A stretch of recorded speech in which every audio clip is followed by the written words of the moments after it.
মোবাইলে কোরআন তেলাওয়াত শুনলে সওয়াব হবে কিনা খুব গুরুত্বপূর্ণ একটি বিষয়। আমরা অনেকেই কিন্তু এখন মোবাইলের মাধ্যমে কোরআন তেলাওয়াত শুনি এবং মোবাইলে কোরআন তেলাওয়াত করি। মোবাইলে কোরআন তেলাওয়াত যদি আপনি না পড়তে পারেন বা কুরআনুল কারীম যদি আপনি না পড়তে পারেন, তাহলে কুরআনুল কারীম শুনবেন বা কোরআন পড়তেও পারেন, আবার মোবাইলেও মাধ্যমে শুনবেন, তাহলে আপনার সওয়াব হবে কিনা খুব গুরুত্বপূর্ণ একটা বিষয়। আজকে অধিকাংশ ইয়াং যারা, তারা বেশিরভাগ কুরআনুল কারীমের তেলাওয়াত তারা মোবাইলের মাধ্যমে শোনে। এটা খুবই ভালো বিষয় যে আজকে যুবকেরা গান বাজনা ছেড়ে দিয়ে বিভিন্ন নাটক সিনেমা এগুলো বাদ দিয়ে তারা কুরআনুল কারীমের তেলাওয়াত শুনছে। রাত্রিবেলায় কোরআন তেলাওয়াত শুনতে শুনতে অনেকেই ঘুমিয়ে যাচ্ছে। আর কোরআন তেলাওয়াত শুনলে আপনার সওয়াব হবে কিনা এ ব্যাপারে আল্লাহ পাক স্বয়ং নিজে কুরআনুল কারীমের মধ্যে উত্তর দিয়েছেন। আল্লাহ বলছেন, ওয়াইদা কুরিয়াল কুরআনু ফাসতামিউ লাহু ওয়া আনসিতু লাআল্লাকুম তুরহামুন। আল্লাহ পাক বলছে, যখন কুরআনুল কারীমের তেলাওয়াত হয় তখন তোমরা চুপ থাকো, তোমরা কথা বলো না। ওয়াইদা কুরিয়াল কুরআনু ফাসতামিউ লাহু ওয়া আনসিতু লাআল্লাকুম তুরহামুন, এবং মনোযোগ সহকারে তোমরা শ্রবণ করো, আশা করা যায় যে আল্লাহ পাকের রহমত তোমাদের উপর বর্ষিত হবে।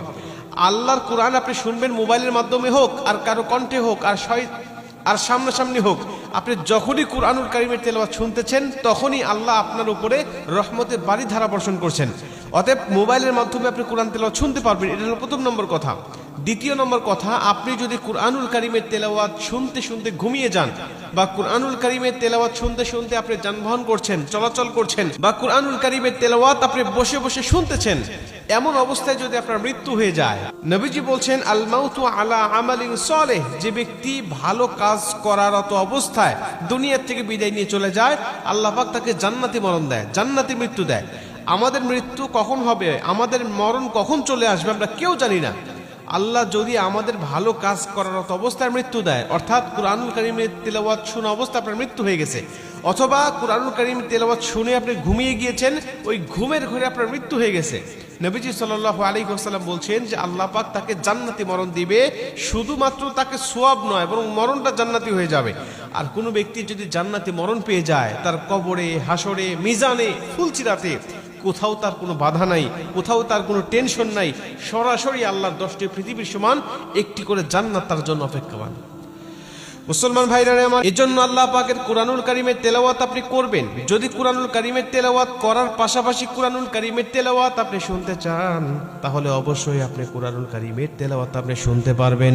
যদি সামনাসামনি কাউকে না পান কুরআন তেলাওয়াত শোনার জন্য, বা সামনাসামনিও আপনি শোনেন, আবার মোবাইলের মাধ্যমে আপনি শুনতে চান, তাহলে আপনি অবশ্যই শুনতে পাবেন। এতে কোনো সন্দেহ নাই, এতে কোনো সমস্যা নাই। বরং যতক্ষণ আপনি কুরআনুল কারীমের তেলাওয়াত শুনতে থাকবেন, ততক্ষণ পর্যন্ত গুনাহ থেকে বেঁচে থাকতে পারবেন।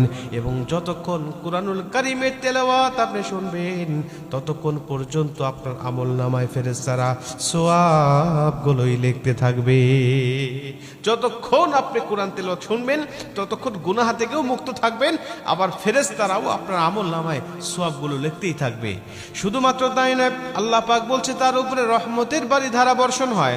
আল্লাহ পাকের রহমতের বারিধারা যদি আপনার উপরে বর্ষণ হয়, আপনার কোনো চিন্তা থাকবে না, ডিপ্রেশন থাকবে না, টেনশন থাকবে না। দুনিয়ার জমিনে আপনিই হবেন একমাত্র সুখী মানব, দুনিয়ার জমিনে আপনিই হবেন একমাত্র সবচাইতে সুখী মানব। অতএব কুরআনুল কারীমের তেলাওয়াত যে ব্যক্তি যত বেশি শুনবে, আল্লাহ তার উপরে তত বেশি রহমত নাজিল করবে, তার সওয়াবের পাল্লা তত বেশি ভারী হবে এবং সে পাপ থেকে তত বিরত থাকবে। এজন্য কুরআনুল কারীমের তেলাওয়াত, সেটা মোবাইলে হোক আর কারো সামনাসামনি হোক, যত শুনবেন তত ভালো, যত পড়বেন তত ভালো।